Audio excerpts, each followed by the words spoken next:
And the Blatt Gemara. Today's daf is daf Nun Tes. One thing about this whole sugya, and we're learning a number of dinim about stam yenam, or if a guy touches the wine, whether if Jewish wine, there's a paucity of Rashi's. Rashi has very little to say, which makes it even more complicated because we don't really, have full pshat. Are we talking when it says you're not allowed to? Does it mean you're not allowed to drink it? Does it mean you're not allowed to have any hana? And there's machlekes are shining right throughout. The Ravid is always more, has one opinion. The Ramban has other opinions, and for whatever reason, Rashi doesn't really bother to explain it in detail. Isn't there it's I don't know if it's confirmed, but there's like it's sort of thought of that Rashi was involved in the wine business. So maybe this was too close to home. Too close to home. He said, let somebody else deal with it. I would say the other way around. If Rashi was in the wine business, I guess for him this was mamish, like this is his life, so he would don't know. But Rashi in 2 days from now is going to give us sort of a summary of all the halachas and many of these dinim.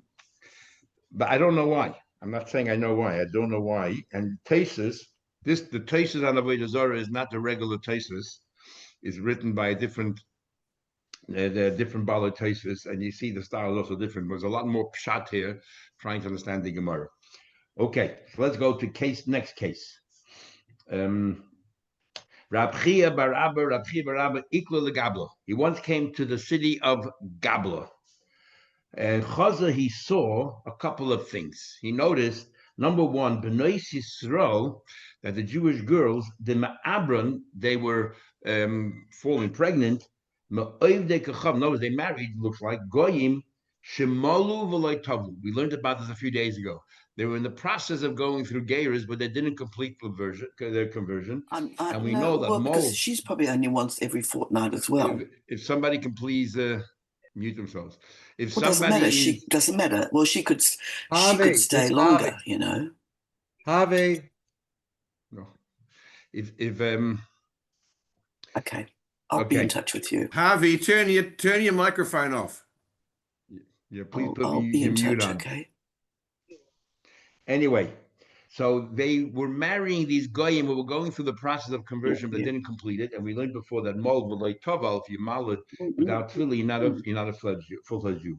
He saw that and he said nothing. He remained mum. Second thing he saw was trying to get this thing to work. Speak to you later. Bye, love. Bye, bye. You too. Thank you, Tal. Thank you. Leah, how do we? Bye. Leah, can you mute yourself, please, Mrs. Teller? The second thing he saw was Chaza. He saw chamra wine. The mozgu oivek achavim. He saw wine that a goy diluted. And yesterday we learned the problem with a goy diluting wine. We had an argument between Rashi and Tosfos what exactly the problem was. If the goy poured water, if the goy diluted wine, what the problem is by pouring water into it. Is it like Tosfos learned with his kid that the goy will touch it? Because Tosfos holds that the fact that the water landed there and it's a koyach alone is not really such a big issue. And Rashi learns that the problem is that the water, because it came from your koyach and that diluted, is a problem. But anyway, he saw them and Rishos Yisrael, Eden were drinking it, and again he remained mum. And the third thing he saw was Chaza. He saw turmusin. Turmusin is this kind of a bean or a lentil, some kind of a lentil that takes. In fact, we had in Gemara Shabbos. Takes a long time to cook. In fact, the Gemara Shabbos says they cook it 7 times to make it ready. It's totally not edible until it's cooked. And he saw the shokla everycham that going were cooking it, and the Achli Yisrael and Eden were eating it, and he didn't say anything. He said nothing. Also, the Kamei Rabbi Yechon, he went before Rabbi Yechon to find out whether he said the right thing or not. Amalei, he said to him immediately, say, go out there, v'haches. I want you to make the following declaration. Al b'neihem shehin mamzerim. All those who married these goyim who were going through the process of conversion but didn't complete it, their children are mamzerim. Why are their children mamzerim? Sorry? I was going to say, why mamzerim? Because it's not a rayas, it's only a love. Okay, why the children of Mamzerim? We know we learned in Marivamas Kedushin that a goy or Eved Haba Bas Yisrael, the children are Jewish, But we actually, if you remember the Gemara Yevamos, we'll soon see the Gemara here will explain. But there's a big machlekes. We'll come to it in a second. And the second thing is Val Yenon. I want you to declare also that their wine is Yayin Nesach, because the goy was diluting it. They were scared he might touch it. And we'll soon explain that. Why is it Yayin Nesach, which is very strong? Yayin Nesach, by labeling it Yayin Nesach, it sounds like it's not only forbidden to be drunk, you're not allowed to even have Hana from it. We'll soon see. And the third thing is, Tumusin, the problem is from Bishuli Avri Chavim, it's Bishul Akum. Now, Locheda, why is it Bishul Akum? So here he says, according to Halach, it's not, but Mishum She'enon B'nei Torah. There's a concept that sometimes, even though according to Allah, you're allowed to do something, if the average person doesn't understand it, you can only do it inside your own home. But don't do it in public, because they are going to start drawing parallels and think that if you can do this, you can do that. And they don't understand the nuances. Now the Gemara explains. Why the Imam Zaydim Rabbi Yechon consistent with this view. Rabbi Yechon said, first of all, two laws are put together. Let's bundle them together. Number one, you're not a ger until you complete the whole process. The kiva de loy tavil, and because they did not go through the mikveh yet, they're full-fledged goy. No, so what? Okay, so they're a goy. But for Amar Rabba Bar Chana, Rabba the son of Bar Chana, or Rabba the grandson of Chana, the son of Bar Chana, said in the name of Yechon, or Eved, Habor Bas Yisrael Havlad Mamzed. He says that a blood mamzed is not only through, Averis of Chorus, but also for Goy or Eved, the child is a mamzer. Now, there is a big machlekes in the Gemara. First of all, in Rabbi Yechon itself, it's not clear what Rabbi Yechon holds, whether Rabbi Yechon was quoting an opinion or Rabbah was quoting an opinion, but Rabbi Yechon himself holds differently, as the Rishonim talk about. But generally, we had a big argument. If an Eved Habor, if an Eved Habor Bas Yisrael, what the status is, whether the child is a Yid, whether the child is a Mamzer, whether the child is a Goy. There is a very fascinating Chavas Das, who has a very interesting opinion, which is not really recorded in Halach at all, and I don't think anyone realizes it, but he has an opinion. He says, in order for a child to be a Yid, there are two components that you need, not just one. We paskin, as long as the mother is a Yid, that's all that matters. And he says there are two components. There is the parent, and there is the way they're brought up. So he therefore says, if the father is a Yid, but the mother's a Goy, but if the child is brought up like a Yid, then perhaps the child is a Yid. But when? He says when this child then goes through a Geras, because the child has to go through a Geras, because the mother was a Goy, it then becomes retrospective. He always was a Yid. Not the pshat is that he becomes a Ger from that moment and onwards, but then it becomes retrospective, because he now proved that he's always wanted to be a Yid. And since his father is a Yid, and he was brought up like a Yid, therefore he has a Yid. Which is a fascinating, he has a long tshuva to explain that view. But anyway, so that's number one. Regarding number two, then he says, the gozer al yena. Now he's saying, make a decree, mishum yayin nesech. Now remember, we learned before the whole idea of not drinking wine for goy because the social side of it. But once we decided to aser it, which only then would have been limited to drinking it, we then decided to tag it along to some iser in the Torah. We can't just create our own isurim, and we tagged it onto yayin nesech. So he said, treat it like yayin nesech. Mishum, why? So from the words yayin nesech sounds like it should be forbidden even to have pleasure from it if the goy diluted the wine. But then he concludes, the reason is, leich amrin nazir. We tell the nazir, go away. Go make circles, don't get close to the vineyard. Which sounds like it's only a gzeira, it's even more remote than stam yenim, and therefore it's only usher in drinking. and again, according to Taisus and those are showing, the reason we're worried is that the guy might have touched, he's pouring water into the wine. He might have touched the wine with his hand, that's the problem, so it's only a gzeira. According to Rashi, it is koyach. It is your koyach, and that's why it's usher. So then, and why is it only usher in drinking, and so on? Because in this case here, it's a distant koyach, because your water is hitting the wine, and then the water spreads out. So it's like you're 2 steps away from touching the wine. It's not like the case of the taking the palm and they're touching the wine with the lulav. Over there is just 1 step away, or the baracha, but then it's like koyach as well. We're comparing the two. It's 1 step away. Here, sort of 2 steps away, so it's even a lesser degree. Only the drinking is forbidden. Now, what about the third thing? Remember, we had an argument in the Gemara, Rabbi, what's the Isser of Bishul Akum? When is the exception? Is it if it could be eaten raw, then the guy didn't really benefit much by cooking it. So therefore, there's no Bishul Akum. Or we said, if it's not Oila Shulchan Malachim, if it's not something that you serve to Choshev, a guest. And the big machlek the poskim of which one to be paskin like and so on. So from this Gemara, they bring a proof to the following, as we'll see. So the Gemara said to Mason, Lefisha ain't b'nei Torah. Sounds like Taima, they b'nei Torah. The only reason is because water, not b'nei Torah, they might make a mistake. Ha b'nei Torah, shadi, how can be permitted? L'chayr, it's impossible to eat them raw without cooking it. Isn't that the classical case of Bishul Akum? Anything can be eaten raw. Ain't by Bishul Akum. So the Gemara answered, Rabbi Yechon, he holds like the second lashon. If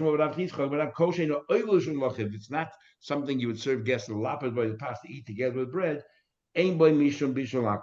that is not considered bishul akum. That is not bishul akum. And so they want to say that this opinion is adding to the first.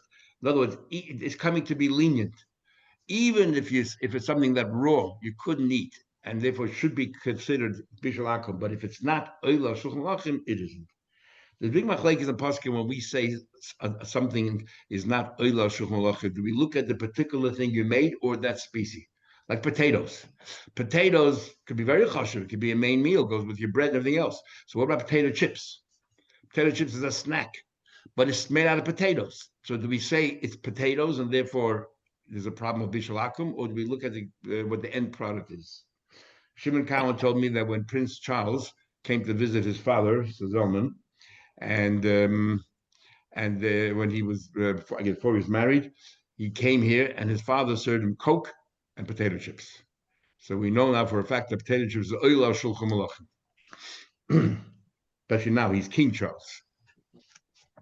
Anyway, says the Gemara, time of the reason is they Torah should be permitted. Next case. Boye Menei Merav Kahana, the ass of Kahana question. Oivet Kachav Magoi, Mahu Sheyelich Anovim Legas. Is he allowed to be the one to carry a basket full of grapes to the wine press? Now, there's no Rashi here, which is amazing because the big machlek is showing how to understand Pshat. And instead we have Pesach brings here the Rashbam. It's amazing why there's no Rashi here. It's as if it went missing, or Rashi deliberately didn't bother telling us Pshat. The machlekes is basically, how do we understand the question here? Is the question simply, you had a basket full of grapes, and while the grapes are sitting in the basket, some of the juices are starting to ooze out of the grapes, are starting to flow, so therefore is it a problem because maybe there's wine and he's touching it? Is that the problem? Or as most of Shaim learned, that he took the grapes and he throws them onto the wine press itself. And since we learned before, Rav Huna said that the wine in the wine press has a status of wine even before it entered the vat, before it went down to the press. I'm talking about the midron, the slope where you place the grapes right before it goes through the filter, and then it goes into the boil and all that. Where you tread the grapes, that area where you tread the grapes, Rav Huna said has din of wine. And this guy is just all he's doing is bring the basket and he's turning it over and placing it on the tread. Do we say that maybe there's wine there and the guy therefore touched it and that's the problem? But he didn't actually, yeah. But Rashi said again, that would be a case of koichai. There's no question. Definitely that's usher. Rashi holds koichai with intent, is, intent to put it there is definitely usher. So therefore, Rashi has to learn, like his grandson, the Rashbam, the question is simply the basket and it's oozing out. But no Rashi here. Anyhow, so they asked him that question. So he ruled, Omalu also forbidden again because of the Gezeda Lech, Amrin Naziras, don't get too close to the vineyard. Says the Gemara, Eisver, Rabbi Yemel, Rav Kahana, Rabbi Yemel asked Rav Kahana a question. It says, Oivet kachavim shehevi anovim legas. If a guy brought, if he brought grapes, legas, to the wine press, besalin, in baskets, uvedodarin, and in small like jugs or small little barrels. Afalpi, even though shahayayin mezalef alein, even though you see wine on top of the grapes, you see the grape juice came out. Nevertheless, mutter, it is forbidden. Sorry, mutter, it is permitted. So therefore, what do we see from here is what? It's clearly that, well, according to Rashi, you brought a basket full of grapes and there's wine, and there's wine top, there's no problem. And even according to other opinion, you see on the wine, on the midran itself, wine there, we're not worried that he touched it. He just turned the basket over and everything fell down there, and that's good enough. So what's your question? And how can you say, lech, amin nazira? So he answered them, Amalek, he said, what are you asking me? Hey, Vikama, you're talking about a case where it already happened. B'di'evet. B'di'evet, we're lenient because we're saying, lechatchila come in. You're asking me, lechatchila, are you allowed to have a guy doing that? And the answer is no, because there are concerns. But once it happened, we're going to rely that probably not, there's not really wine, or you probably didn't touch it, and everything is all right. Next case. Now remember also, there's a big machlekes we're showing him if between Rashi and Rabbeinu Tam and others, if you use, instead of directly touching the goy, directly touching the Jewish wine, he uses an intermediary, like the lulav thing, and he had no intention. In the case of the lulav thing, he had no intention. The guy was, he was climbing down the tree and had a lulav, and it turned over and whatever, it touched the wine. So according to Rashi makes no distinction as to whether the guy directly touched the wine or through something else, an intermediary, like holding the lulav. According to Rabbeinu Tam, there's no question that if you have two weaknesses or two leniencies, number one is it wasn't directly by hand, it was done through a middle thing like the lulav. And number two, if it's unintentional, because the guy had no intention of touching the wine, he just inadvertently touched the wine. Rabbeinu Tam said you're allowed to drink it, there's no problem. Rashi holds it's also to drink. You're allowed to have a no, but it's also to drink. And they've tasted over there, learned shot. He has different wording in the Gemara where the problem there is a worry that when he came down the tree, with his hand he touched the wine, not with the lulav. Taisus has amended the Gemara there and changed the word around. So here we have a case as follows. Something a little similar. The idea of it being inadvertent. The case here was there was an esrei, the nafal lechavitza, the chamra, the esrei that was falling directly into a barrel of wine. The guy jumped ahead, the shakle, and he caught it with his hand. It was, his hand right now was inside the barrel of wine, but he only put it there to catch the esrei. So definitely had no intention of touching the wine. What do we do now? But he's touching it directly. Amalahu, he said, Rav Asher, this is what you do. First of all, naftuli yodeh, catch his hand, so that it doesn't really touch the wine. Remember, when it's touching the wine, there's the touching the wine, and then we're worried about shikshuch, which means stirring the wine. Stirring the wine, that's how you do Avodah Zarah. Either you pour or you stir the wine for the sake of Avodah Zarah. So therefore, we are, hold his hand, so that it doesn't touch the wine, number one. That he doesn't stir it. And number two is, so what do we do now? Uvartsua, the way Rashi learns, tilt the barrel sideways. Add the shaifa. Tilt the barrel sideways, so his hand is there, and tilt the barrel sideways, and let the wine come out. According to some, get all the wine out of the barrel. Others say you can leave the wine in the barrel as long as when you put it back up, it's below his hand. So his hand therefore won't come to touch the wine. Rashi says, we have a goy. The Nosche lechamra de Yisrael bekavona. This guy came along and decided to pour the Yiddish wine deliberately. He was going to do nisach, pouring the wine deliberately, and afagav. So now, of course, you're not allowed to drink it, and not only you're not permitted to drink it, you're not only permitted to drink it, but you also decided to you're not allowed to have enough. Because the guy deliberately went and poured a Yiddish wine. Tomorrow you're going to learn there's a view, Rabbi Yehuda ben Seira, Rabbi Yehuda bar Baba, that says there's a concept that you cannot assess someone else's thing. And l'chayda, they learn that a guy, the same thing, a guy cannot assess a Yid's wine if the Yid didn't agree, didn't give his consent. That's how Rashi learns tomorrow's Gemara. And therefore will be different. We argue with Rav Ashi here, but Taisa says it's impossible that's pshat the Gemara, because the entire Gemara, entire sugya, everybody learning, if a goy deliberately goes ahead and has kavanah to pour Yiddish wine, it becomes totally usher. And therefore, Taisa there said they're talking about having, whether you're allowed to have hanoah from it or not, but not regarding drinking. But what does Rashi say here? A goy came along and deliberately poured the wine of your kavanah. I've got this vulim chav machinah, also you're not allowed to even have hanoah from it, but shorty leile mishkel demei mahu b'gechav. You're allowed to collect the money you're allowed to sell the wine back to the guy that actually poured the wine. Now, what's the logic? If you now have a no, what's the difference which guy it is? Says the Gemara, in my time, you know why? This is how Rashi learns the Gemara. Mikle kalye. You're charging him for being a mazik. He burnt your wine. So right before he ruined it, as he was ruining it, he destroyed your wine. So you're charging him for good wine. You're not selling it back to him as if it's already yayin nesach. So you're not having enough. But I'm charging you like a mazik. You ruined my wine. It was worth $100. You owe me now $100, and that you can do. Yeah. So other Rishonim learned that we had the Gemara in Gittin, a subject called Hezek She'ein Nikr. If it's a two with, so we're charging you for being a mazik. So they learn that if the law is Hezek She'ein Nikr, lo yishmei Hezek, right? A Hezek that is not noticeable is not really a Hezek, but we penalize you. So how do we penalize you? If it's bemazed, you go ahead and you take a sheretz and you metame someone else's fruits or vegetables. It's a hezek shein nikra. It's not noticeable at all. So really, there's no hezek here. You can't, there's nothing tangible here. But the Rabbanan were constant. And when do we say that? Only if it's deliberate. If it was done b'sheigig, if it's not, if you hold it's a hezek, who cares? Adam would la'olam ben sheigig b'mezid. But if it was only a knas, it's only if it's deliberate. If it was done inadvertently, you are potter. So they therefore paskin based on Rashi that this is only a mazik. So it's only if the goy did it deliberately. So as a yid, we have a right to charge hezek. So therefore, to a goy, we can say you pay for the wine. I'm selling it back to you, but you're not really selling it. Pay for the hezek. But if the goy did it by mistake, he didn't realize it was a yid's wine. He did it by mistake and it was manasich. Then you cannot go ahead and charge the goy because as a yid you couldn't charge for hezek. So as a goy also you can't, and you just lose that. Based on this Rashi, that it's a din of hezek. Second one, how do I know that? The time we learned. Sorry, actually, in today's Gemara, a goy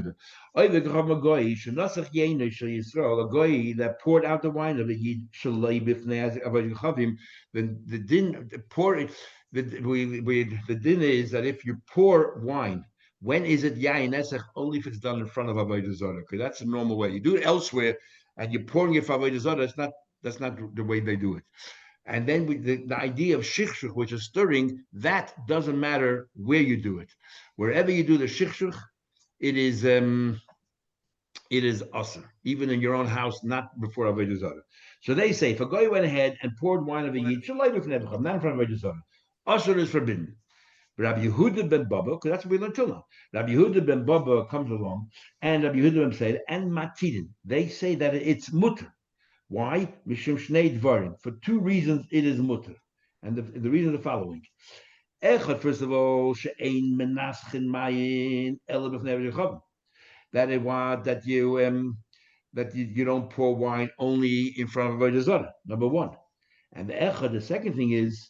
You tell the guy, lav kol heimonach, you're not believed that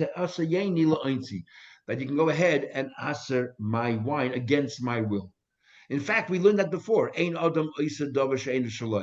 person cannot aser someone else's thing. So how come Taka we learn that the goyim can go ahead and ruin your wine? How can they ruin our wine? But we did learn before that even though ein adam oisa davar she'ein shaloi, but if there's a ma'aser, if there's an act like you shech the animal, it does become avodah zarah. Here, when you pour the wine, that's a ma'aser. Rabbi Yehuda ben Say, Rabbi Yehuda ben Baba hold, even though they might agree in principle that if you do a ma'aser, it becomes aser, but it has to be a ma'aser nicker, like shechting an animal. It's a reversible. It's a ma'aser nicker. Pouring the wine, after the wine lands wherever it is, you would never notice that was poured. So it's not a ma'aser nicker, and therefore they say ein adam oisa davar she'ein shaloi. Do we paskin like this? Not at all. No.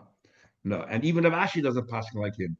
He just uses that. You see that they're matter completely.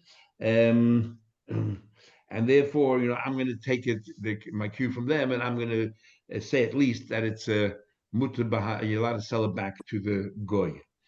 You could tell this goy you had no right to ask, and therefore pay me for my hezek, even though we don't pass completely like them. You're not believed to go ahead and ask my wine against my will. Then the Gemara tells another story. So these are full, today, tomorrow, Gemara is full of different incidents. Al Chavisa, there was a barrel of Chamra of wine. The Ishtakel Barza, there's a barrel of wine that the spigot was taken off. Machlekes show him how to learn. According to Rashi, it seems that the spigot was directly inside the barrel. And when you took the spigot out, and the guy came along, also a guy very nicely came along. Idre, again, it jumped in first. It placed his finger on the hole to stop the wine from escaping. So according to Rashi, the finger went right into the hole, which means it went right into the barrel. According to many Rishonim, that there was actually a little pipe, a little a pipe, a straw. They use the word a straw, but a pipe, and then you have the spigot. Or a spout. Or a spout. And then you have this little, the spigot. So they say when the goy put his finger in to hold back, his finger never went into the barrel. It's the whole question over here is the wine that's sitting inside a little pipe. How do we treat that wine? Not regarding the barrel. It's totally extraneous to the barrel, as you'll see from the Gemara. So what happened when the goy placed his finger there? Also, jumped in the Anach Yodalai. Amar Papa says like this: Kol de lahade barza chamra osa. According to the most Rishonim, whatever is inside this tube, it was a tube. That's what it was. Anything inside the tube would be osa because his finger is touching it. It is osa. Now, there's no stirring over here, and it's unintentional. So when we say osa here, it means osa in drinking, not necessarily osa bahano. Is the liquid in the tube connected to the liquid in the barrel? It is, but it's a second step already. Didn't we have a few days ago a similar situation where it was being poured and we said it was being... That's called, there was nitzuk kimechuber. Nitzuk means you were pouring from something above to something below, and when it lands below and it's still coming from the top, it's attached. Here, there's no nitzuk. Nothing is moving. Everything is stationary, which is very different. There's no nitzuk here.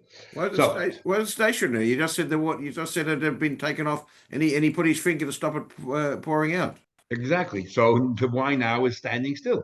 So you have the way that most Shem learn, the wine is in the tube, is still. There's no shich, there's nothing moving around, and the barrel is still. So therefore, the Papa says that only that wine in the tube is us, and the rest of the barrel is v'idach shari, and the rest of the barrel is mutter. And even in drinking, because he believes that the wine above and below and everything else, what Rashi learns it's the wine in the barrel, I guess, parallel to that spout or spigot, but the wine in the rest of the barrel is mutter. The way Taisa learns, it's only the wine in the tube. The way the Ritva and the Rabban, it's the wine in the tube that we're talking about that is also, but the wine in the barrel, the content of the barrel, is totally mutter. That's one version. Vikadamri, and the other version says, Omra Papa ad habarza chamra. The other version is the Papa said ad habarza chamra asr, that everything that's above that part is asr because it's all sitting on top of it. The idach shari, but the rest is totally mutter. So, because in other words, any wine that would have, if the spigot would be on, if you turn it on, only the wine above the spigot would come out of the barrel. The wine below wouldn't unless you tilt the barrel. So therefore, the wine above is as if it's connected to the spigot, as if this is the buses for it, it's connected to it, and therefore they all become asr. And the wine below becomes mutter. That's their second opinion. Omar Rav Yema said, in fact, these two, this is a machlekes tanoim. We can say there's a machlekes tanoim. Why? It says chavis shenakol. What happens if a chavis had a puncture? Bein mipia, whether the puncture was above. Bein mishaleh, whether the puncture is below. That means that all the wine is sitting on top of that puncture. And ubein mitzideh, and whether it's on the side. And v'noga by tful yom. Tful yom is somebody who was tamei, went to the mikveh. Now he has to wait till nighttime before he can touch it. And tameya, everything becomes tamei. Tful yom is betame, so everything becomes tamei. All the wine, if the tful yom put his finger there, I don't care if the hole's on top, the hole's on the bottom, the hole's on the side, everything becomes tamei. All the kinds become tamei. And Rabbi Yehuda says, mipiyam, if it's above, or umushal on the bottom tamea. The entire contents becomes tamei. However, not why, because all the wine below, let's say you the holes on top, you put your finger there, all the wine below becomes like the buses, the base for the tamei on top, and everything becomes one. And the same thing is the bottom. Since all the wine would come out through that little puncture over there in the bottom, they're all connected. But if it's on the side, it is toy. Mitzida toy. Mekanu mekan. If it's on the side, anything above that, anything below that is tahir. Only what's parallel to that. So we see that Rav Papa is following a lone opinion, Rabbi Yehuda. As Rashi concludes, the halach is not like Rav Papa because obviously he's following a lone opinion. Okay, then the next Gemara is a new case. It's a number of cases as we go through. Okay, we'll stop over here. Have a Shavua Tov, everybody.